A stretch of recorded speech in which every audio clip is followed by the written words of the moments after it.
E3 is over. My name is Carl Schumann, your name is Matthew Kershaw. This is GameDropZone.com. We're going to wrap up E3.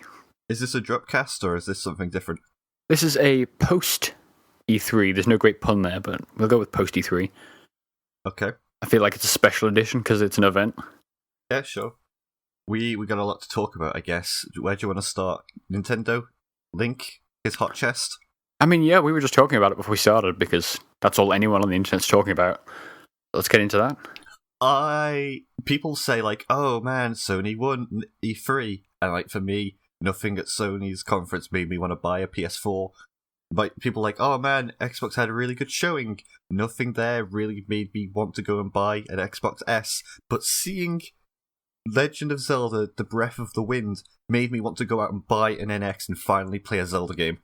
Not a Wii U? It's on a Wii U right now. You can go buy one. I'm going to buy an NX for that game. What about a 2DS? Do you want to buy one of them? No. That game impressed me so much, I have actually gone back and tried to play some of the old Zelda games. Alright, which ones have you been touching? Well, as you know, I busted out my N64 that I have sat around. Oh yeah, we've all got 4. Yeah, and I tried playing Ocarina of Time, and goddamn, that game is hard. I don't like it. It doesn't tell you what to do or where to go. I spent like 30 minutes running around Kakariko Village chasing chickens, and then went to a graveyard, and I had to look up a fucking guide on what to do next, and it was like, no, you were supposed to go back to your home village and find this character that you completely forgot about. It's like, you didn't tell me to go there, you told me to go to this village, and I chased around chickens. Do you reckon it was hard at the time, or do you reckon it was just people used to games at that time and found it easier? Whereas we're used to a design like 10 years later? I think it definitely is, like, that's what games, like, even like the original Pokemon games didn't give you any sort of guides. And yet all the modern Pokemon games are like, no, now you have to go here next. Okay, now go here next. Whereas back then it was kind of like, work it out for yourself where to, we're not going to hold your hands. Yeah, there was something fun and also scary. Like, I was a GameFAQs kid on, like, all games. So, like, I always searched that stuff out. So I guess I never had that sort of adventure. But I was like, I always bought game guides as a kid, especially for Pokemon. Yeah. Now you think of it, I wouldn't have finished half those games without it. Like, did you ever do that?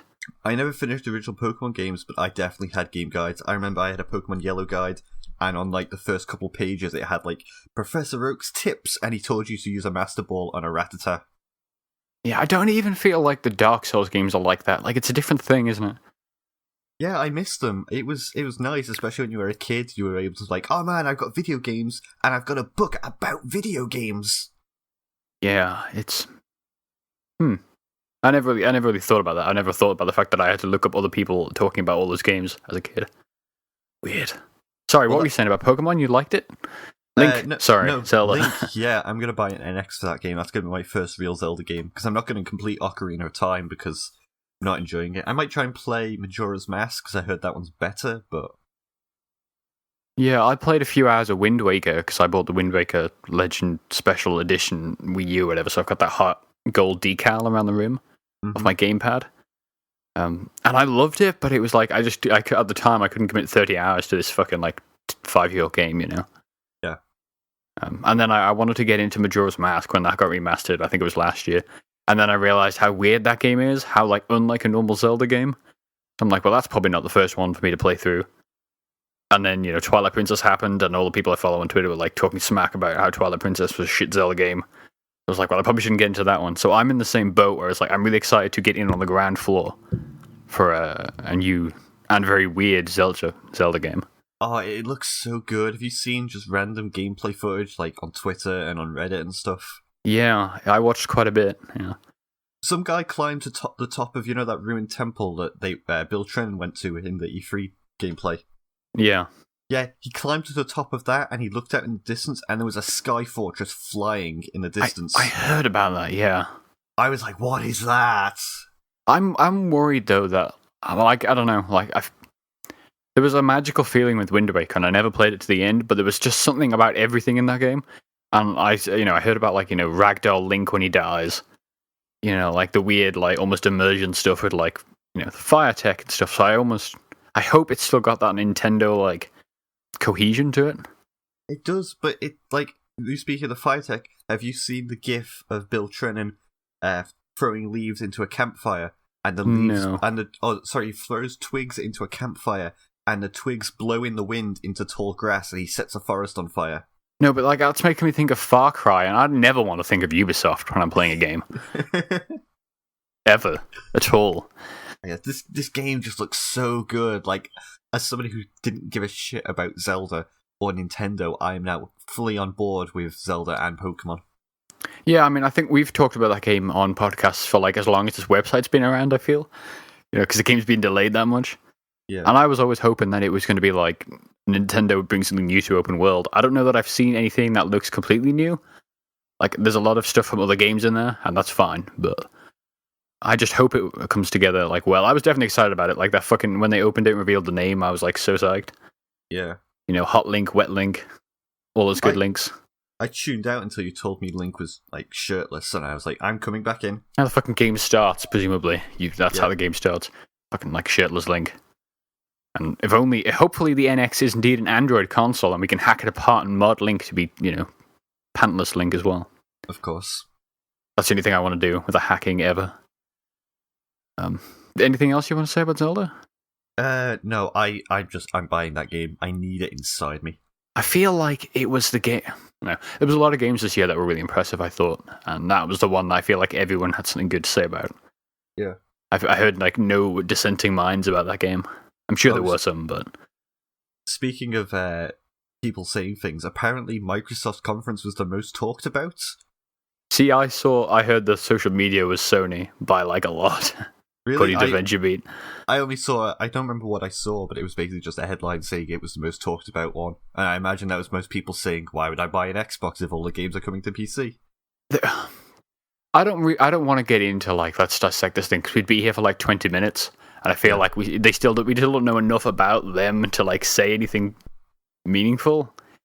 But if you want to know what the thought process is behind all of what Microsoft's doing, check into the Giant Bomb's Day 3 coverage, because the first half hour is Phil Spencer being interviewed, basically just talking really frankly about all that. And he lays it out way better in that interview than like the fucking 4 executives have since that press conference. Yeah. I think he's also said that there won't be exclusive Scorpio games. Yeah, but the woman, I can't remember, the woman who came on into Scalebound and talked about all the big games of next year, she literally said, yeah, we're doing that. Yeah, that developers will be able to make exclusive stuff. And then they introduced Todd Howard in VR, Fallout VR, which isn't going to run on an Xbox One or an S. I don't class VR games, or games that will run in VR, as separate games, though. It's like are they going to sell it differently though? Like, are they just going to make this game VR ready and give it to you for free? Because if it's not, then it's a separate game. I guess either way, it's like, I don't care if you have to buy it again to play it in VR. It's still the same game. I don't count it as separate games. I know it technically is, but I wouldn't count it as it's basically the same game, but you can play it in VR. I know, but that's the kind of thing that like Sony's stuff is specifically like you cannot do that, at all. But like whatever, like I'm probably gonna buy a Scorpio if they do a good pitch on it. They haven't done that yet. I think their video introducing it was actually pretty good. Yeah, what did you think of the Microsoft conference as a whole? Because I think it was better than the Sony one, and I know many people disagree with that. But I think Microsoft did a lot of things smart. I think they realized that they can't compete with Sony because Sony has the biggest market share. They've also got this Windows 10 store they're pushing. I think it's really smart of them to be like, okay, then we're going to take a step back and we're going to focus on Windows 10 and Xbox and kind of unifying it as a whole. I liked... The only press conference I didn't like is EA, and I do want to talk about that. And that wasn't because of the games, it was because of the way they presented the games. They're sort of like, we're going to show you fucking montages of every game, and you're not going to see more than 2 seconds of, like, straight footage. Yeah. But, like, aside, I liked all the press conferences. I think Microsoft had the most games I think nobody will care about. Things like Scalebound. Like, that game didn't demo well. That game's never demoed particularly well. It might be... I like Cameo, I like Platinum, but, like... When that woman came out and said that's going to be one of the biggest games of next year, the year you launch Scorpio, I'm like, you fucking better not be doing that again. Like when they launched the Xbox One on fucking Rise, Son of Rome, and Dead Rising. So, like, a lot of games I just didn't care about, but I fucking enjoyed it. Like, I don't give a shit about Forza, but that was cool. That game looks really good. Like, if there's any Forza I'm going to care about, it's going to be Horizon, I think, just because it's this Outback and they had like carts and shit. I think the Gears of War demo was super exciting for me as a Gears fan. Like, it looked visually impressive or whatever, but I don't know. Like, I don't know that game has soul. You know, like, have you heard any of the interviews with them when they did the whole Game Informer thing? No. Like, they had designs on Gears being like, let's go to another planet, introduce all new stuff. And they're like, oh, no, what if we instead keep it familiar and have you fighting Locust as Marcus's son on the same place? Like, I don't know. Yeah. But I enjoyed that demonstration. It was just a lot of games I know I'm not going to pick up, to be honest. Yeah, there's a lot of stuff there that I'm not going to pick up, but the stuff that I did see, but the stuff that is exclusive and, you know, what's the word for both consoles? What do you mean? Do you mean PC and console? No, stuff that's not third party exclusive. Yeah, split party. The stuff that is exclusive and split party that I am interested in, I'm happy with. I mean, a lot of the stuff shown. I mean, I'm coming away this year being like, yeah, I need Battlefield 1 really, really, really badly, and I would kill a man for it right now. Same with Zelda. And like, I wish they fucking did Battlefield better. Like, that was so... EA fucked up, I think, their footage of basically every game they showed except for FIFA. Like, did you think... No, I don't think that. I think that the conference as a whole was very disappointing. I really liked Titanfall, but they didn't really show much on that. But other than trailers. They managed to fill like an hour and a quarter or something, and they didn't fucking show literally 30 seconds of straight gameplay of anything. Like, that's the EA way, though. Like, that's another reason why I like the Microsoft press conference, is that everything was gameplay. It wasn't except just for them talking. Trailers. Like, that's why I liked Sony, because it was almost all gameplay and no talking. Like, but again, we you know, I'm not going to get into comparing them because there's not a lot of point. Yeah. But like, I think Battlefield 1 looks awesome. But I watched the fucking, you know, the let's have Snoop Dogg play Battlefield for 10 minutes or whatever the fuck it was. I only watched, but they were shit at it though. Like, it wasn't showing the game well. Yeah, exactly. That's why they didn't cut to like the famous people playing other than like outward shots. But I spent an hour watching like these famous rappers and stuff all come on stage, and they were like, "Oh, Snoop, what's your secret weapon?" He was like, I can't tell you." And then 15 minutes later, it cuts to like footage of Snoop Dogg playing. He's got a blunt in his mouth. It's like, what is this game? What are you doing? It's amazing. But right, yeah. I just wish that had been like. I just wish that instead of, like, you know, having dude come out here, talk, play a montage, show the same trailer twice, like, just fucking show me 5 minutes, or, like, show me a couple of bits, you know, cut between the stuff, make it look nice or whatever. But you know how, like, Ubisoft, like, they introduced Wildlands. Like, you can not give a shit about that game, that's fine, but the Wildlands demo showed you exactly what, like, it showed you, like, a GTA mission, basically. And, yeah, they had their fake, you know, team chat or whatever, but at least you got a sense of, like, this is what I'm doing, not, like... Here's somebody firing the same grappling hook 3 times at different services. Fucking Titanfall 2.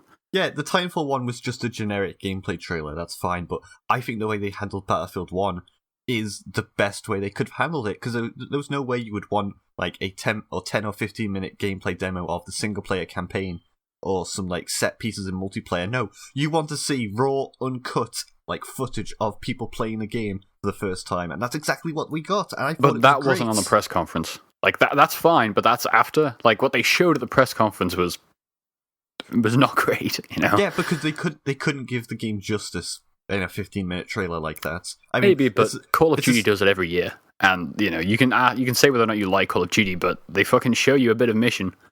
They'll show the last year they showed the multiplayer off, like...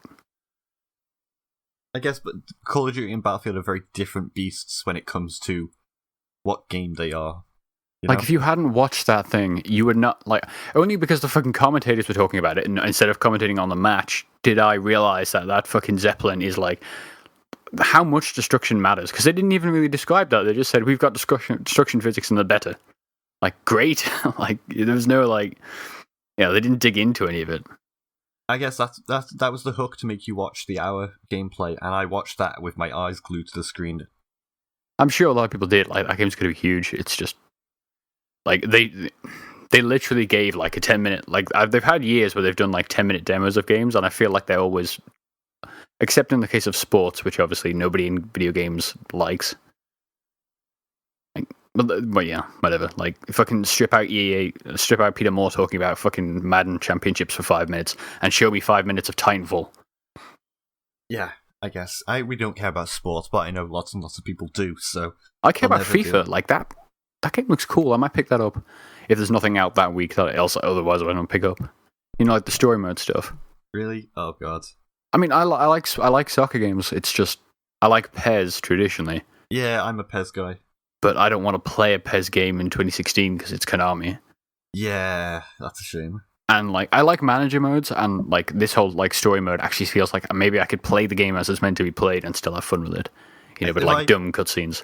When I was younger, when I would play FIFA or PES, I would just play as the manager. You know, in those game modes where you run the team and you hire people and stuff like that. So, yeah, like every now and then, I look at Steam and I see like Football Manager there in my recommended. Yeah. I'm like, oh, that's so tempting, but I will lose like hundreds of hours of my life. I don't. To be clear, like I actively dislike football, but I'm still somewhat interested in that. Yeah, same. I think it's a very British thing, or at least a UK thing, to be like, I don't like football, but I will play it. Yeah, well, yeah.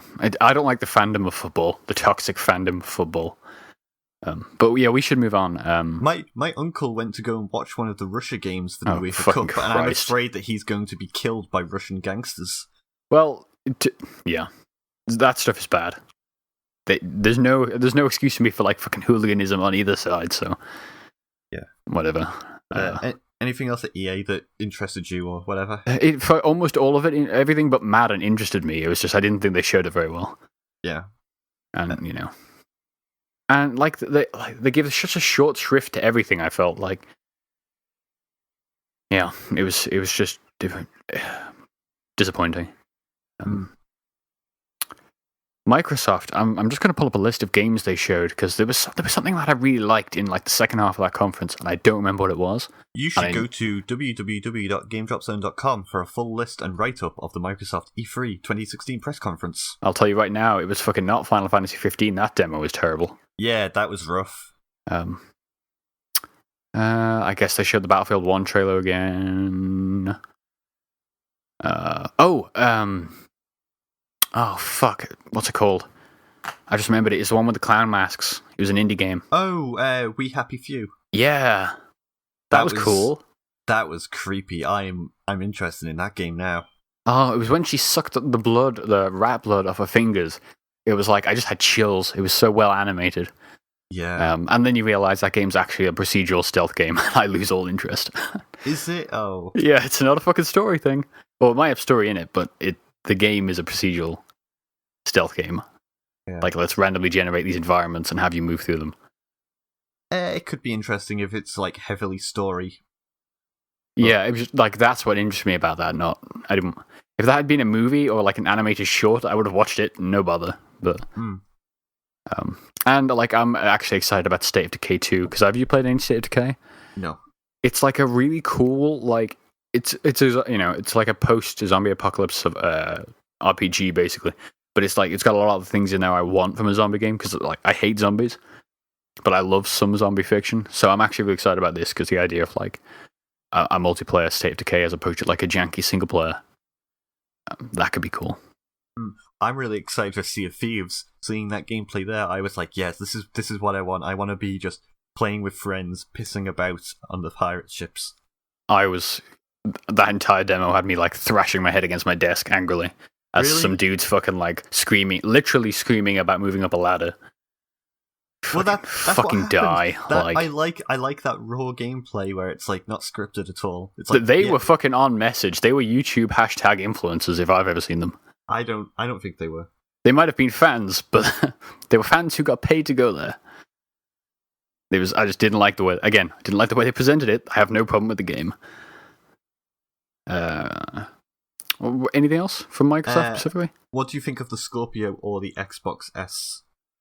The Xbox S is great if you haven't got an Xbox and you want a better Xbox One. Yeah, I don't know if the Xbox S has the TV stuff, but I was thinking the other day, if they're going to like slowly phase out the TV stuff, they should just market the original Xbox as a entertainment device that can also play games like they did at the first E3. If they really ham up like, yeah, you can do all this entertainment stuff and play video games, you know, I don't know what the capability of the S is in terms of like, HDMI out, but they have said formally that the entire all the planned features around TV have all been cancelled. They're not doing any more work on that. Yeah, it's a shame because once you use that stuff, it's actually really good. I sat with Windows 10 for a while this morning because I was downstairs and I wanted to see if I could get like Halo Wars running on the streaming to my MacBook. That I don't know if it's because I'm running a virtual machine with Windows 10 on. The fucking Xbox app specifically crashed like 3 times on me. So I don't know if it was like maybe I need to give my VM more RAM or something, but holy shit, it was bad. And that fucking store is just like, you click on it. They're all like the entire top thing anyway. You can get down into like the paid games, but it's all like we've slapped a massive Xbox logo on this phone game. You click on it, it'll have some screenshots, like it was on like the iStore or something. And then the first section of like the page for every game is here's all the microtransaction options. It's like, why would you fucking show that at the top of your store page? They do that. Have you seen the new Xbox One store? Have you downloaded the latest? Oh, I guess you have to opt into the latest preview for the anniversary build. But the new store is literally just a web wrapper for the Xbox or the Microsoft store now. Great, so because that's wonderful. No, it's actually a lot better. It runs better. But like right at the top when you go to buy a game, it will say contains in-app purchases. So you can actually... That's fine, but this literally lists them all out. Like, it's the first panel beneath the screenshots of any game you click on. That is really dumb. But above the description of the game, above like reviews, above all the things you might want to know when you're buying the game is, you can buy X gems. I should let you know that when I looked at Halo Wars 2 in the store, it contains in-app purchases. Yeah, sure, it'll be skins or something, or like credits for card packs or something for skins. You know how it is. Yeah. We'll have a video of that game. It might already be up by the time you're listening to this. That's Maybe. Fun. That's heavy sarcasm, by the way. It's a lot like Halo Wars 1. Yeah. In case you were wondering. Yeah. Bethesda. Anything else? Oh yeah, I was going to say, what do you think of the Scorpio first? I'm worried. Going into the Xbox One, I was all in, all online stuff. Like, I was on board with everything they were saying.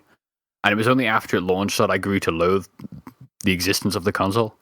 Yeah. So the idea of that team led by Phil Spencer launching a console with like powerful tech that maybe doesn't run like shit is exciting. Like, I would love to be happy about that again. I'd love to actually want to play an Xbox game.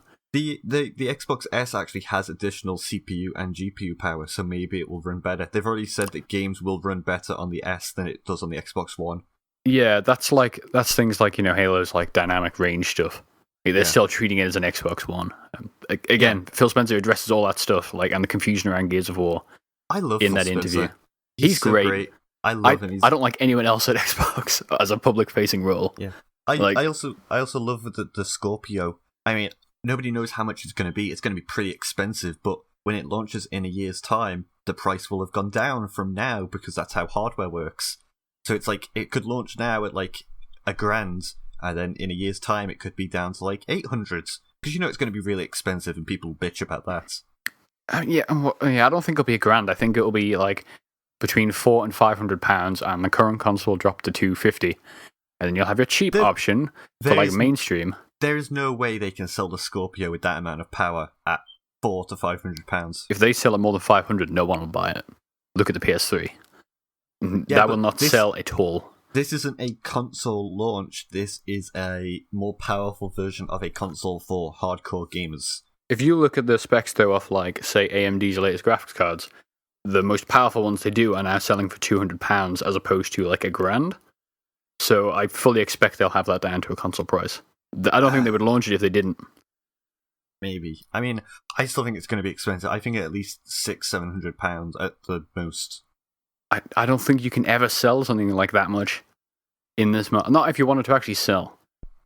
Well, if you can't buy that, then go buy an Xbox One S, you pleb. I will be enjoying my Battlefield 1 at 60 frames a second, 1080p. On the PC. Yeah. Also called whatever. I don't think it'll be that much, but like, I'm excited to hear their pitch on it next year. I'm just concerned that they'll launch it like they launched the Xbox One, which is to say, with nothing worth playing on it, or nothing that takes advantage of what it is. Like, fucking Scalebound. It doesn't look that good for a start. Like they don't have a technical powerhouse except for like Gears, and that's coming out this year. So, or like Dead Rising, which is out this year. Like they've cancelled Fable. Sea of Thieves isn't that. You're not going to sell a console on Sea of Thieves, even if it's fucking wonderful. Scalebound isn't great. Recall's coming out this year. They'll have something next year, but I doubt it'll be Halo 7. Or Halo 6, sorry. Because it'll only be a 2-year cycle. Like Halo Wars 2 is out in February, so Remedy's not going to have a game by then. Like I just don't know what they're going to do to like actually, in terms of like an actual push that matters, to actually convince you that you want that thing. Like I'm sure the games they'll definitely play better. They'll run at 4K, but like so will the Neo whenever that comes out, either later this year or next year, or whenever it is. Yeah. So. And I like the DualShock 4 a whole lot more. So we'll just have to see. But the idea of a better Xbox One that doesn't run like shit, totally. I'm on board. I probably won't buy an Oculus with it though. I don't have a spare grand that I would throw at that. Yeah. Bethesda, talking of Oculus and VR. Did you like anything at Bethesda? Because I was happy. I enjoyed Bethesda. I wasn't overly excited about anything, but I really liked that big long Dishonored 2 look. That got me really excited. So I didn't care about Dishonored. I laughed when they announced multiplayer DLC for Doom. I was like, what are you doing? They sold a season pass. They've got to do fucking something. Yeah, but you think story for Doom, not multiplayer DLC. No one likes the multiplayer. Well, they're working on Quake now. They don't have time. Oh my god, when they opened up with Quake, I lost my shit. I started screaming, and then I was like, oh, it's an arena shooter with classes and abilities. And it's Saber Interactive that are helping on it. I'm gonna kill myself. Aside from like the anniversary edition of Halo 2, whatever, in that remaster, they fucking did something that was an online shooter, and it was really bad, and I don't remember what it was. Yeah, when I saw Quake, as soon as I saw Ranger in his armor, I knew that was Quake. And I literally screamed out loud, and then I realized what's happening, and I got really disappointed, and that killed my mood for everything in the Ubisoft conference, except for Bethesda. Bethesda. But I perked up when they announced the Skyrim remaster, because, like I think we said on the pre-free Ubisoft cast, I actually am going to buy it, because there's no way. I tried playing Skyrim again on my laptop. It runs like shit now, because I have like 60 mods on there, and I can't be bothered uninstalling them. It's a super smart move for them, you know. Yeah, of course. Yeah, I mean they've already said, we're making Elder Scrolls 6. Obviously, nobody knows how far in development. They could just be coming up with an area for it, and that'll be classed as development. But I mean, Skyrim is massive. Every casual knows Skyrim, and they've probably played it. So of course they will go and buy it again. They think that Elder Scrolls is just Skyrim. Well, they launched. Their behind said after the press conference that the next 2 Bethesda games are going to be Fallout/Skyrim sized. So I don't. Did you see that interview? No. You know, they've got 2. It was because somebody had thought the next 2 things were going to be like DLC or something for games that, you know, Todd Howard was working on. But no, apparently his next projects are like that big, and they're coming before Elder Scrolls 6. Yeah, the new game. Hey, didn't I joke around and say that Prey 2 was going to come? And you were like, no, that thing's dead. No, I agreed with you that it would be there because of those leaks and stuff, but it probably shouldn't have been. I mean the Prey license. Like I thought the trailer was cool, but Prey was not a very good game. Was my point. People freaked out when they saw that. I was like, why are people freaking out? A lot of things at this year's E3, people were freaking out on Twitter, and I was like, why are people excited about this? I mean, I was excited about almost everything I saw. Excited is maybe a bit strong, but I was happy with like everything. I just like seeing game announcements. I'm at that stage now. Yeah, okay. Let me phrase that. I realize that I am not the best person to be like. I don't understand why people freaking out about that weird zombie game for Sony, because it's just another zombie game. But then, just 5 minutes ago, I said that I was screaming when I saw Quake. So clearly, my interests do not match with other people's interests. I thought the Quake trailer had that blue woman with the hair was real cool. That's all I can say about that Quake trailer. Let's talk about Days Gone a little bit. Like I'm not familiar with Tony Benn's previous stuff, but they're like a much beloved studio that's worked on smaller games, and they haven't released a game in ages. But the thing that I took away from that was, like, I didn't give a fuck about the dude on a bike, whatever. But that game's, like, meant to be open world with, like, vehicle and, like, dynamic wildlife gameplay and stuff. None of that was really seen in the press conference. But what that I really enjoyed was that dude, obviously he knew where to interact with, but there was, like, really natural interactions with the environment and, like, the horde of zombies. And that's not the same kind of horde as you get in, like, Dead Rising or something, because the combat's very different. So I was excited to see that take on, like, they're not called zombies either. They're called, like, fucking freakers or something. Of course. I mean, I thought it was really impressive how the hordes just kind of fell on each other and interacted with the environment and stuff. Like, when he shot through the horde, hit the wood chippings, the wood started spinning, and the fucking bridge gave way. That was the one, because that wasn't like a button press. That was like, no, he has just, like, this very natural, understandable destruction. Really? Is that what happened? Because I thought the bridge just collapsed under all the zombies' weights. He definitely shot not the banisters, but, like, the supports on behind the horde. I definitely saw that. Okay. Like, that game could be really cool. I don't just mean, like, there was a lot of zombies on screen, but, like, that sort of gameplay is so not what most zombie games are. I think I said it. Which game was it that we said I hate zombie games? In this podcast. I don't know. It was earlier. Either way. But there was some zombie game earlier that I said it. Like, I like interesting zombie games, and, like, I don't, like, Biker Dude, whatever. But that seemed like an interesting take on zombies. That's something like Last of Us, which it actually looked very much like. It was the completely different style of that, so that could be cool. But let's get back to Bethesda. I know you were bummed out about the Fallout 4 stuff. Yes, the fact that that's the last DLC, that is really disappointing. Fallout 4 has just been a big disappointment in terms of what a Fallout game has become. And I know you say, oh, you shouldn't look at it as Fallout, you should look at it as Skyrim and their DLC. In terms of DLC, yeah. Yeah, but at the same time, they're two different franchises. That's like saying you should compare Call of Duty's DLC to Battlefield's DLC. I know, but they're two very similar kinds of open world. So, I mean, I'm not even talking qualitatively about Fallout, but, like, like, fucking... I know people like the workshop stuff. I like the workshop stuff in the main game. I don't know that that contraption stuff was, like, going to do anything for anyone. It's out on Tuesday, so we'll see then, I guess. Yeah, I mean, people found those files leaked in the Far Harbor DLC, and people thought it would be part of Far Harbor, but I guess not. But the fact there's only Far Harbor is the only story DLC other than Nuka Worlds, that's really disappointing. Dragonborn was the only story DLC in Skyrim. Of that scale, of new environment.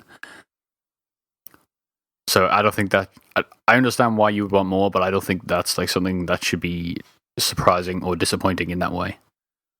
I would say that Skyrim DLC is different to Fallout, considering Fallout's had Fallout 3 and Fallout 4. Yeah, Fallout 3 and Fallout New Vegas, and they each had 4 story DLCs that were quite large. Yeah, I understand that. It's Bethesda in a new era of games and the way they market them. And at the same time, Fallout 4 is lacking in content compared to the other Fallout games, and all the other Fallout games had more story and content in the vanilla game, and then they had 4 story DLCs on top of that. Have you finished any of them? I finished Fallout 3. I almost finished New Vegas before I got bored doing one of the DLCs, where you were in, like, some canyon, and I was like, I can't leave this place, I'm not enjoying this DLC, so I just stopped playing. I don't like Bethesda. Fallout 3 had really bad DLC. I'm just going to say, like, a really boring DLC. And I think Fallout 4 does as well. I think the workshop stuff is actually more interesting. You liked Far Harbor. I found that just, like, the most derivative, boring shit that I'm going to have to finish before Tuesday when the next stuff comes out. Yeah. I don't know. I think Nuka World could be interesting. You're taking command of raiders and raiding in that DLC. I don't trust Bethesda to do that well after what I've seen they've done with Fallout 4. And, like... I like the Vault-Tec stuff. I know you've said it's in mods, but as somebody who's not playing mods because I'm reviewing stuff for that game still, like, that really excites me. I don't even like the Vault. I don't even like Fallout Shelter. It's just something about the way they showed that was really cool. Yeah, we'll have to see how it manifests. It's not going to be as good as the mod because, what it seems, you just have a cave and you have to fit everything within this cave, which I guess makes sense.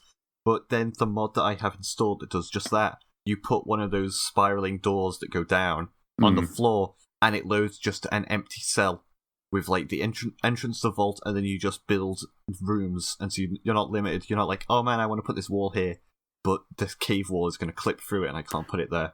Yeah, I thought the cave wall stuff was weird. Like, I don't like the idea of it being in a cave. I want it being in the ground, which I guess is what you get with that mod you're talking about. Yeah, the only thing this mod doesn't have is you can't, quote-unquote, experiment on your dwellers. I mean, they could really sell this mod and be like, yeah, there's tons of stuff you can experiment on, and, you know, you can turn them into, like, super mutants, and you can just, like, I don't know, there's, like, weird, I think in the Fallout lore, there's, like, Vault 68 and Vault 69, where they put, like, 500 of one gender and one of the other gender to see what would happen. Just, if you could make weird experiments like that, it would be great. That's, like, somehow the darkest thing in Fallout right there.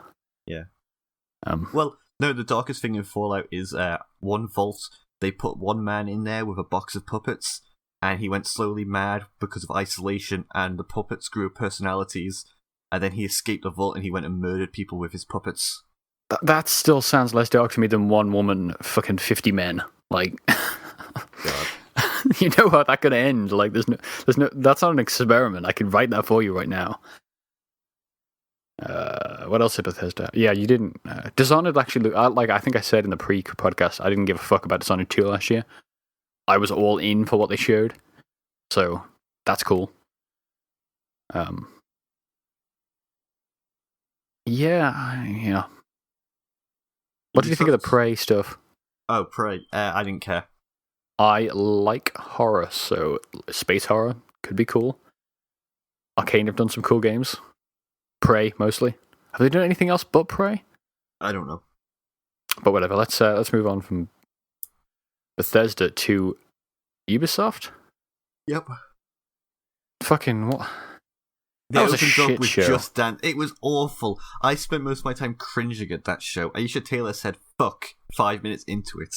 I thought she was good, though. I thought she felt way more natural this year. I laughed out loud at the stuff at the start.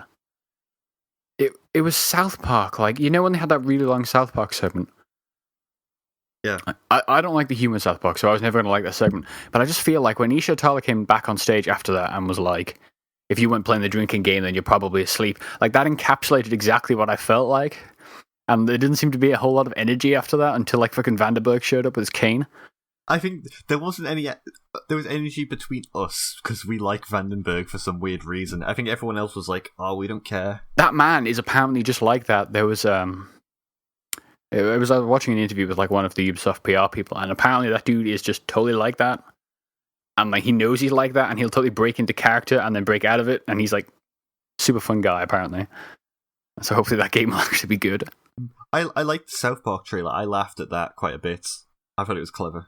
That humor has never and will never appeal to me. It was just like the awkward conversation that bothered me more than the stuff. Like, I don't care if you're going to say coon like 8 times, whatever. But it was like, here's Matt and Trey Parker or whatever. And they're not really engaging with the questions, and like, it was super weird. You had it again with like the movie dude later on, where it was like this segment just fucking nothing, no energy. I think I left to go take a piss while the movie segment was happening. It was just like, you know, I don't know, there's not qualitative about the movie or whatever, but like the fucking segment just had like no energy, no.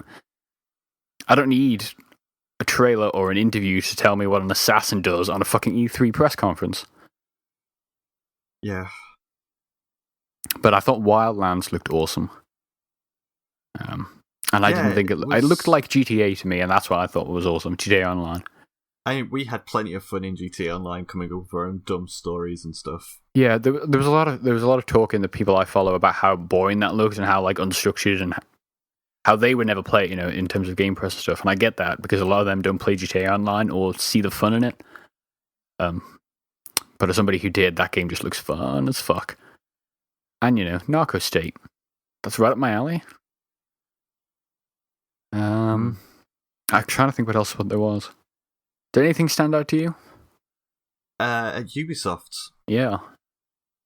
Watch Dogs 2 stood out, but I still don't want to buy that game. Yeah, I mean, the Star Trek stuff was cool. I don't know what the gameplay is. It didn't look great when they showed that shot of somebody's hands on like a really bad looking L-Cars. Yeah. I cringed so much during the goddamn Watch Dogs trailer. Like, everything about that game is like the hacker culture. Do it for the lols. And it was, the trailer they released before it on like the Thursday or something, and it was like, here are these fucking 40-year-old men talking about hacking culture. Yeah. And I felt that just like encapsulated everything. Like, fucking nothing. There's no like spirit there. It's just dumb. Even Watch Dogs 1 was terrible, but even then it like was more serious and you could actually somewhat believe it, But this is like some like 21-year-old dude flipping over like bins, hacking people for the lols, as a guy with a fucking Daft Punk mask makes that dude expressions. Was cool as fuck. Oh god. Like with the fucking thing, like I like that guy a lot. Like if the entire game was that, if it's funny in a way that it could, it could turn out really funny. It's whether or not you're laughing with it or at it. And I think I would rather laugh at it because I don't want it to turn out like fucking Sunset Overdrive, And that's the worry. Because I'm not convinced people from that continent can tell humor in the way I like it. Yeah. But yeah, I don't know. I'm half and half. Like I don't know if I want to play that game or not, but I probably will. But you're gonna have to review it because you're the Watch Dogs correspondent. Apparently so. And they closed out on Steep, which I feel like Yves Guillemot comes out every year and says, "I've got a great new IP for you," and then he introduces either a game in like the Tom Clancy name, which is not new, and he's done this every year, or he introduces something like Steep, which is fucking a skiing game, basically. Oh god, I stopped watching the stream. I spent like 20 minutes on Twitter. He said the word new genre and then proceeded to show me somebody snowboarding down a hill. So it was a lot very negative in terms of gameplay. People played it on the show floor. They were not happy. Or they felt like it didn't have any spirit, which I guess is the fucking Ubisoft open world skiing game. Yeah. What you expect. And I think maybe Just Dance 17 was actually the game of that conference. Really? That giraffe was real cool. I had real worries about gun crime happening during that introduction. I'm so glad it didn't. Because, of course, it was only a couple of days on from the terrible stuff in Orlando. So I was like, fucking, somebody's going to gun down this dude in a flower hat. Gosh. And it didn't happen, thank Christ. But Sony... to start with Sony, apparently there's an article I just found here as we started where somebody asked about the power gap between the Neo and the Scorpio, and Mr. Layden is the guy's name. Sean Layden.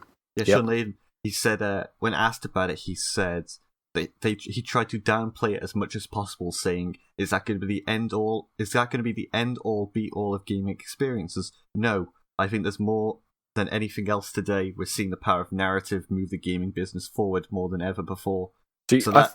That leads me to question what the Neo's specs are, because they didn't have any announcement at E3, which people thought they would. Well, there's some of that stuff's out there. Some of the, Giant Bomb fucking published a lot of the Neo's hardware. What were they called? Like documentation stuff, like a month ago. There was a really good thing with Andrew House where he was talking about why the Neo wasn't there, and he said it was like, this isn't the right time for us to do it. Like, this isn't the. I'm trying to think of the exact words. He was talking about the PS4, and you know how they announced that and didn't have a box, and got like fucking rigged over the coals for it. This was like before Xbox One had its fucking public uproar moment about always on and stuff. Yeah. And he was like, we've learned a lot about how to market things well, and now is not the time. And I'm like, well, you're fucking right. Like, that really sounds like they don't want to show it because of the Scorpio announcement, because it would seem inferior in comparison. I don't think that's true at all. They don't want to show it because they don't want to lose hardware sales. Like, even if it comes out this year, which was the rumor, why talk about it now and cut like fucking 3 to 4 months of hardware sales when everyone's waiting to see what the price will be? Like, it's the risk that Xbox runs. But if you hear Phil Spencer interview on Giant Bomb, talks a lot about this stuff really candidly and honestly about why he does it, and made me feel good about it. The problem you've got to remember when talking about power is almost every game on the Sony stage looked better graphically than every game on the Xbox stage, with the exception of maybe Gears. And they're all PS4 games, and not even Neo ones. Things like, God of War and stuff. Even things like Uncharted, which is already out, looks better than almost every other game this generation, and it's running on a PS4. So this is what I talk about when I'm talking about Again, like the Xbox One not having a game that's selling it. Even with Battlefield, which I think they could easily deliver those graphics based on how they did Star Wars Battlefront. You have to remember, everything shown at E3 is not going to look like that at launch because it's the E3 curse where people get hyped over, oh, this amazing graphics, this smooth gameplay, and then it comes out and it doesn't look like that or it doesn't play like that. And that's, I mean, a lot of the stuff at the Sony conference... That's not true of everything, though. Like, look at Uncharted. Like, that game is lauded as, like, the best technical game out there. But at the same time, the graphics shown at E3 last year were not the graphics that were at launch. Maybe, but, like, that's not my point. Yeah, the point is the Xbox still has nothing that rivals that. I guess, but that's the point I was making, where you're there going, oh, God of War looked amazing, and I'm like, yeah, it looks amazing now at E3, wait until it launches, because it won't look like that. It's just the case of every game. I'm not trying to shit on Sony, just being like, Sony can't deliver a good-looking game. Every one of their games looks better than on the Xbox, sure, but at the same time, everything is shown at E3 does not look like that or play like that when it's all running on it's all running on a PC all the time in these demos. But my point is if they wanted to sell a Neo on a God of War will look fucking great. Even if the fucking like lighting isn't the same or whatever, it will look fucking great. Like there's no denying that. And they will sell it because that game looks great and it's the kind of game you can sell a console on. Scalebound isn't that, you know? Scalebound doesn't look that good, and it's meant to be the fucking big game of next year, according to Shannon, whoever, on stage. And like that, you're not going to sell a console on that. That's my concern with the Scorpio is, what are you going to show that shows the power of this? And like, yeah, Battlefield 1, but Battlefield 1, like you say, will look great everywhere, because EA are putting the money into making their games look good, even if you don't like the way they play. So, like, yeah. It's... like, yeah, God of War might change a bit, but as in terms of a reboot of that game, like, it feels really... like, hearing some of the developers talk about that game specifically feels like, no, they know that God of War was like, they made one game too many on the last gen. And they couldn't just do another game where Kratos is killing his own father. So, it sounds really interesting. Like, that gameplay had a very different feel about it than like the old God of War. Like it wasn't a massive like God of War 3. You were ascending a tower the entire game, so it was like there was no like the only moment you slowed down in that game was to do a quick time event of like sex with these 3 nymphs or something. So like God of War just feels like it's so different. Like you couldn't even, but different, but like also like a natural, like more mature progression. And obviously it's mature because you got fucking beardy Kratos there, voiced by the dude from Scargate SG-1. Really? Which is a nice hot factor. Do you know the dude with the fucking snake in his stomach? Yes. It's totally him doing the voice acting for him, which is really weird. So you're never going to look at Kratos the same again. Yeah, like that. I think the God of War demo looked really fucking cool. It was a cool way to open that thing. Days Gone, like we've already talked about Days Gone plenty. I think The Last Guardian looks bad, to be honest. Was that at E3? Yeah, it's coming out October 23rd, I think. I'm worried that, like, we spoke about this before, didn't we? Like, Last Guardian is either going to be really good and people are going to like it, or it's going to be, like, fucking the greatest flaming disaster no one will remember. There's no middle ground for that game. Horizon Zero Dawn is actually an RPG, which is odd to me. With, like, a fucking open world map and, like, dialogue wheel, which was cool. But also exciting. That game still looks great. That's what we didn't talk. We didn't talk about Mass Effect at EA. Yeah. Do you want to go back to that then? I'm so hyped for Mass Effect. Even more after like just seeing that very, very brief stuff, the trailer. That got me super excited. That again, that was like that EA press conference just made me spiteful because of the way they like showed their games. But yeah, that game looks really cool. I wish they'd showed it properly. Like, I wish they'd showed more than fucking over-the-shoulder shot of a dude with a fucking animating, like, rig on his computer screen. I don't like the new Fem... What are they called? Ryder is her name with a Y. So is it going to be like Fem Ryder and Zack Ryder as fucking No, it's because, you know, Shepard was fucking, like, the first US dude in space or whatever. And whatever you called your dude's first name, he was always going to be Shepard. It's the same with this. Like, the first American woman in space was a woman called somebody Ryder. So, your protagonist will be called whoever you want, Ryder. Yeah, but I mean, what's going to be the fan names? Because there was like Shepherd and Femshep. So what are they going to be for this? Is it going to be just Rider and Male Rider? Hopefully it'll be Rider and Man Rider. Mida. Man Rider. That's going to be the name of it.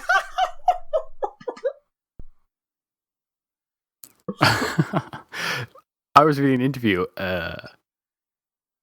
There's some stuff's come out about that game, about like concerns about the studio and stuff, and whatever. Like, we don't know. That game could be great, and the studio could hate each other. I don't really care. But like they're definitely apparently they're like an intentional thing was they're going for like a lot younger cast. So you know how like Shepard was like already a war veteran and stuff, or like already a special agent. He had his backstory. Yeah. Whatever you chose it to be, and like Anderson was like this grizzled war vet, and everyone was like pretty experienced. Apparently, like Mass Effect Andromeda is no. You're fucking new people, like new and green, and you're going out to this place, and you're not going to be prepared.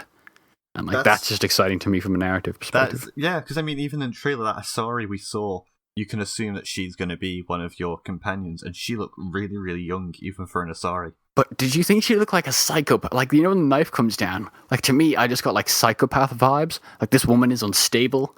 She's like smiling, and then there's a fucking knife at her face. Like, what situation are you in to have that happen? I got that she was like a kawaii girl next door Asari that was like super like, Oh no, dude! That what?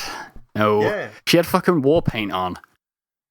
She's like Jack 2.0. She's into drugs or some shit. She's got syringes stuck between her tentacles. Oh no! Right, moving on back to and Sony. Also on her head. But back to Sony. I really want to play that game. I wish they fucking just showed that game. I almost went back to replay Mass Effect 1 through 3 again before I was like, I don't want to sit through Mass Effect 1. Oh my! I've been playing, let's say, a B tier take on a Mass Effect BioWare game for these last few days, and holy shit. But we should get more into that in the coming weeks when its sequel comes out. There's a hot tease for you. Oh no. It's very French, let's say that. Oh no. Also, did you play the Doom demo? They made Doom free for a week on the first level on the consoles. I played the demo, it was alright.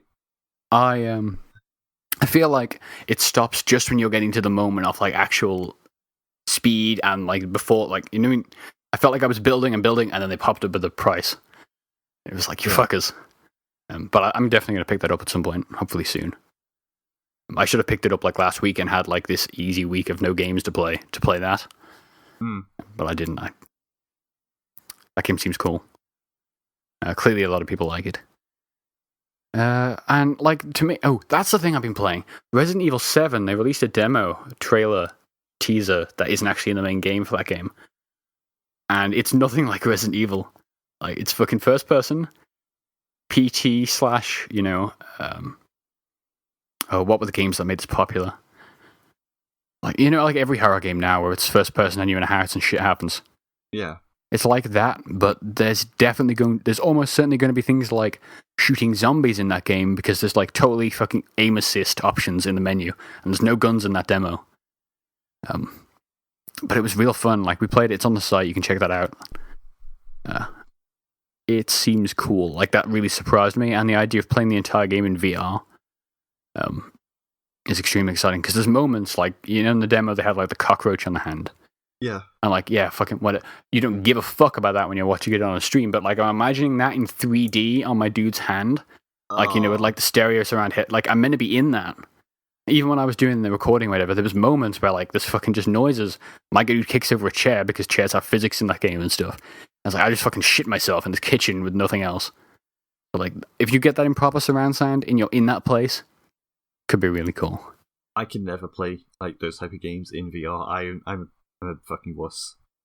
I talk about like horror a bit on the video, but I didn't play PT, and I really wish I had, because obviously people are comparing that a lot to it, and I don't think that's fair because this is a take on a Resident Evil game, and there's signs it's going to be more Resident Evil-ish. It's not just like I don't think it's just one of these walking simulators where you get scared every now and again. Like there's signs that mechanics, like Resident Evil, like inventory management. There's like, I think there's going to be that stuff in there in the main game, and I think people are jumping to like conclusions about that game way before it, just because of this teaser. but it's super cool. Like, it cuts between like found footage and tapes and stuff, and as if it was a cutscene, but you're playing it. And I didn't realize that. So there's like a couple of minutes there where I'm just like thinking I'm watching this cutscene, and these people I'm with are walking off. And I'm just standing here holding a video camera, not realizing I'm meant to be playing. Like, it was super weird, but cool. Yeah. That game's got me really excited. I've never played a Resident Evil game before, except for Raccoon City, which was the third-person shooter. That was terrible. But that's coming to all consoles and PC. Mm-hmm. They didn't announce that at the time, but I think it doesn't. In terms of VR, they've only confirmed that it's PlayStation VR. They haven't confirmed Oculus on the PC. But you would assume that would happen maybe at a later date. Yeah. Call of Duty. This is obviously not a Sony game, but it appeared there. You still hate that game? I don't hate it. I'm Battlefield's gonna win this year. And when I say win, I mean people are gonna love it, but Call of Duty's gonna sell 5 times as more. Maybe. I don't know. Like, fucking Medal of Honor. Battlefront sold like 14 million, and I didn't think that would happen. So who knows? They might be able to get whatever they did last time marketing that, do it again with Battlefield, slap the word Star Wars in front of Battlefield 1. Yeah. And it'll sell another 10 million. But you didn't like the Infinite Warfare trailer? No, it's generic Call of Duty. The entire time watching it, I was like, they didn't say, oh, this is Call of Duty, but the 5 seconds into that video, I was like, this is Call of Duty. Yeah, they apparently, because some people have been playing hands-on demos and stuff, it either appears or seemed, or this is all secondhand, obviously, because I didn't play it, that like that space stuff is like actual control of a spaceship, not like we're gonna fake it, you're on rails, like previous Call of Duty, aircraft has been. So apparently that's actually you flying around as if you were playing like Eve Valkyrie or something. So that could be interesting if like there's an emphasis on like actual space combat in the campaign. That's interesting. I'll go back to Halo Reach 5 years ago and experience that. But again, it was bad that like Halo Reach also wasn't first person, but that fucking demo was just a retelling of that level from Halo Reach. Yeah. Like exactly, except you blow the fucking like glass out of a thing as opposed to going through the energy shield. Yep. But I heard it, like the best argument I heard for that game was if that didn't have if that wasn't a Call of Duty game, you would think it was a really pretty looking shooter. And you wouldn't be thinking about like, oh, I'm not saying you, I'm saying people who want a Call of Duty game wouldn't look at it the same in this negative way because it would just be another shooter they would either buy or not. Yeah, but you can say that about any Call of Duty game. But it wouldn't have that money behind it, and that fucking demo that trailer looked expensive. Yeah, like it looked extremely pretty. I'm sure it'll be. All the explosions will look beautiful, I'm sure, because it's a Call of Duty game. But like that was the best sort of argument, because even I wasn't excited about it. I fucking hated how they showed it. I thought that stuff looked bad. But I thought the stuff at the press conference was cool. But again, it felt very canned and like almost cutscene-ish. Yeah. But that was sort of the best argument I heard for it. It was like, maybe you won't like it, but if you want a fucking space shooter, think of it as that with a lot of money. That's the Call of Duty like experience, though. It's like it's not necessarily a single player game. It's more like a series of set pieces on a level. Sometimes, like, them. I like the campaigns though. Like, I come to those games for the campaigns. So to actually hear like that, like they're gonna have like actual spacecraft that might actually control like you want it to, as if it was gameplay, not a cutscene. Like that's exciting. I understand most people play it for the multiplayer and they want their old stuff, but you can pay more for that, can't you? If you wanted. They showed a bit of the remaster too, which. Whatever, I couldn't give a fuck about that game, but cool. If you're into that. And I think we should wrap up on Kojima's fucking weirdness. Oh, God. The fuck was that about? That was interesting. Do you think, right, so we probably put this in context. Sony was a lot of, here's Sean Layden occasionally introducing a game, not really doing that. It was mostly, we're just going to show you gameplay over and over and over again. Which I think had its advantages and its disadvantages, but I enjoyed watching it as a spectacle. But once you got to Kojima, Andrew House came on stage. They walked onto the stage from the side in front of this red curtain that's been closed the entire time. Fucking introduces a great creator from the industry or whatever. Fucking curtain raises, music hits, this like smoke effects, this fucking lighting. Kojima's walking down as if it was like a wrestling entrance. The Undertaker appeared, yeah. It was basically like, he's fucking building the steps down to the stage in front of him. It was really cool. It was so over the top, it's so great. And just Kojima just saying, I'm back. It's like, wow, come on. Like, I'm sure there's a lot of people out there who hated that because they don't play Kojima. Like, I feel like that's the kind of thing, like, if I'd never played a Metal Gear, I would look at that and be like, oh, whatever, this is just another dude. The whole team makes his games. I feel like that must have been a response somebody had to that. Yeah. But I love, at least we finally got an explanation for the I'll Keep Coming slogan. Did we? Yeah, it's in the trailer. It's the music that plays. It just says, I'll keep coming. Oh, right. I didn't even notice that. You were too busy looking at the naked man holding a baby with fucking USBs around his neck. Oh, fucking, let's talk about Stargate. Oil. Like, that dude had a fucking mat. Oh, that trailer is exciting. Why did he give birth to a baby? So, Norman Reedus, the dude who, I don't understand why, but he's really popular, from The Walking Dead with the crossbow. You know the guy I'm talking about. Mm-hmm. Never wear sleeves. Buck sleeves. He woke up on a beach full of crabs with a fucking, like, child tied to his arm. Ass naked. Ass naked. Because you knew he would be. Like, I thought maybe he's just topless, but no. Fucking ass naked because it's Kojima. He's got a C-section because he gave birth to that child. Yeah! The fuck was that about? Like, I didn't even think of that when he held up the child or whatever. Like, it was only when it panned down I was like, fuck. I think I shouted fuck out loud. And I never talk to myself. Honest, never. But you're fucking crazy. And then there's like 5 people in the sky. The baby disappears. There's inky handprints. Fucking what? What was that about? It's called Death Stranding. Yeah. As soon as I saw the title, I just started singing Standing on the Edge. Well, it's Death Stranding, and I didn't realize, but apparently I've heard people talk about stranding in the context of whales, and like they were on the beach. So what's Kojima's fascination with whales? Because that was a big thing in Metal Gear Solid 5. So do you remember when they introduced Phantom Pain and they called it the Phantom Pain, and it was clearly a Metal Gear thing, but like they acted like it wasn't. Yeah, and like it was kind of, it looked like its own thing, sort of. I wonder if this will be like, I guess that's a bad example because it wasn't particularly abstract, but I wonder if this is more like an abstract concept, and the actual game will be like, oh no, this is a third-person shooter in space, and there's weird stuff going on because it's Kojima. But, you know, happen. Like, do you think that game is a dude fucking waking up on a beach like that? Or do you think that's like, no, this is a metaphor for a dude in a part of his life or something? Like, what do you think that trailer represents? I think that trailer represents the night before Kojima smoked a massive blunt around his, like, creative team and told them to animate what he saw in his head. Like, there's gonna be, yeah. I loved every minute of it. I don't know what the fuck it was.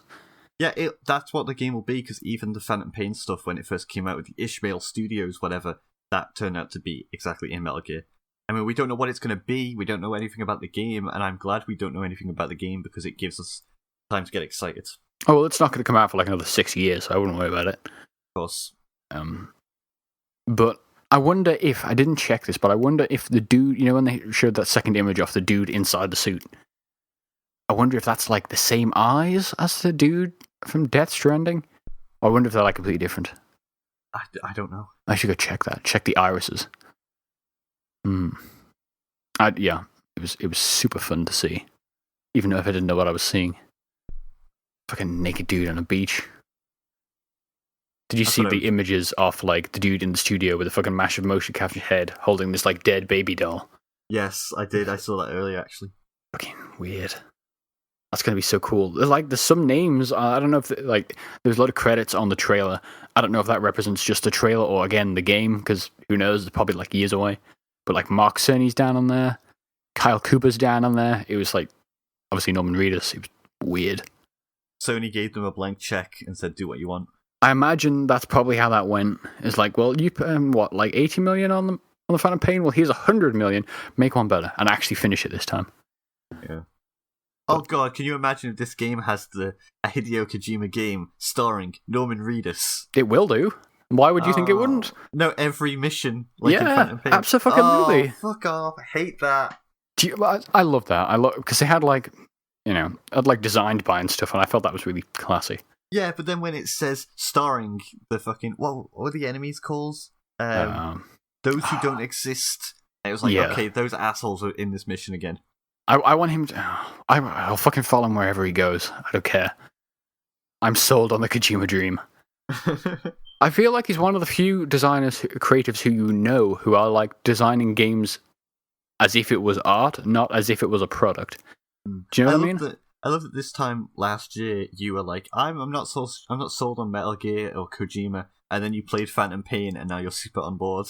Well, I knew I was going to be into that because the dude's talking about like children and fucking war and like the things he was saying.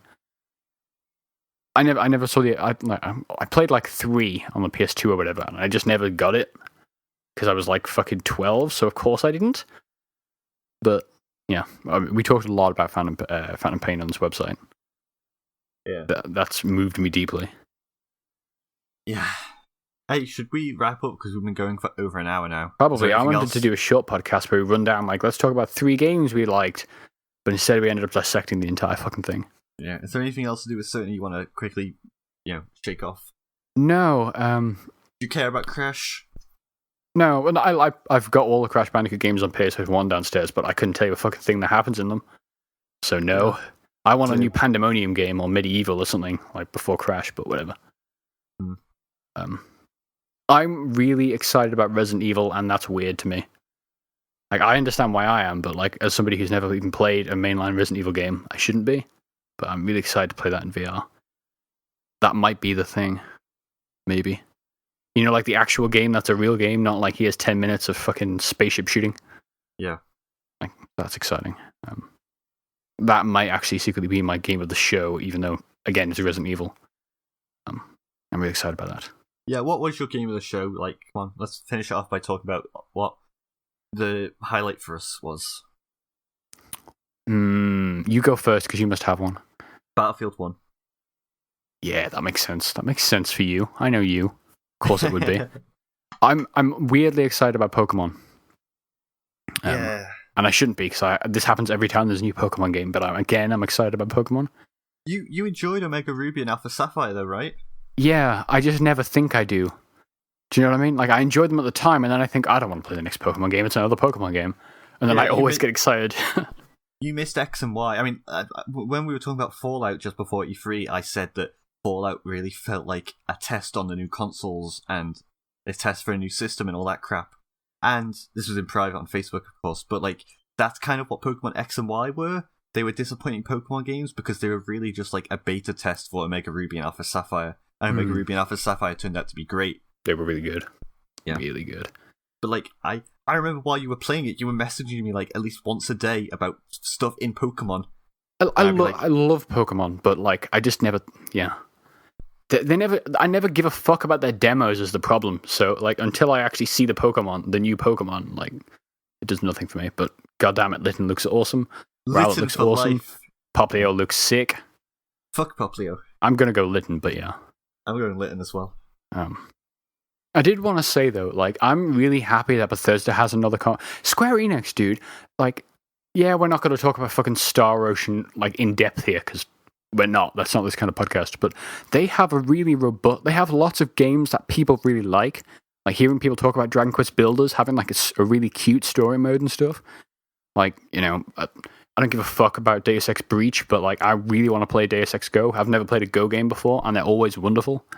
Like, you know, Game of the Year on like that kind, like critically wonderful. I mean, like Square Enix have got a really cool library at the moment, which is odd to me that we're saying that in this year of our Lord 2016. Yeah.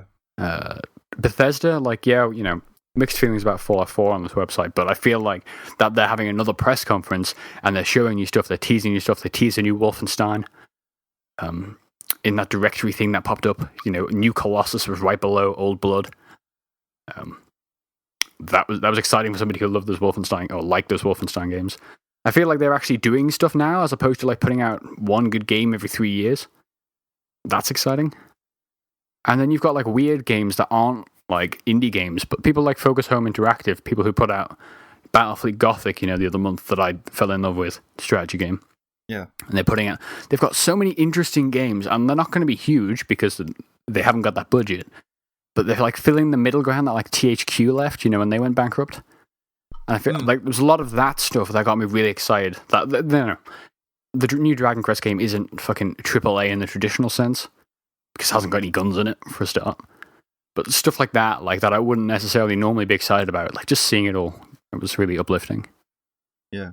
A lot of fun. Even if I think the show was a bit weird this year, in terms of like, not a lot of gameplay demos on the show floor and stuff. Not a lot of stuff coming out of that past the press conferences. But yeah, so Battlefield for you. Battlefield for me. Zelda for you. Yes. I know you want the new Pokemon. So do I. Yep. Anything else? No, I think that's it. Yeah, it's exciting. Ooh, I thought that like Farpoint game looked really cool. That the Sony VR one that's actually got like a campaign and story and stuff in it now, as opposed to just being a shooter demo. So somebody who's going to buy a PlayStation VR, that's exciting. But yeah, that's E3 2016. Check out the website, find the article that says Berserk in the title, and watch some sexy ladies get touched up by tentacles. Next Dynasty Warriors game is going to be the hottest, literally, sauciest. And that was E3 2016. That's GameDropZone.com. And chat back soon. Sayonara.